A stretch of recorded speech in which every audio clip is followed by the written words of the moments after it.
Good morning! Morning. Ayun, breakfast time. Pero yung breakfast ko ay with rice ako. Hindi pa ako hindi pala. Kahit nagtitinapay ako or gatas. Pero kumakain pa rin ako ng kanin. Kasi kailangan. Yan.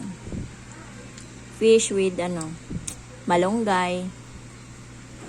Alam nyo na, para may maraming milk. Yan. With pritong galunggong. Tinolang fish. Yan.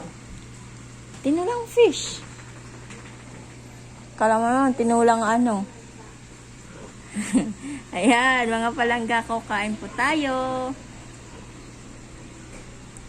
Ito po sa akin, dalawa. Siyempre, kailangan dalawa. Isa sa akin, isa sa bunso ko.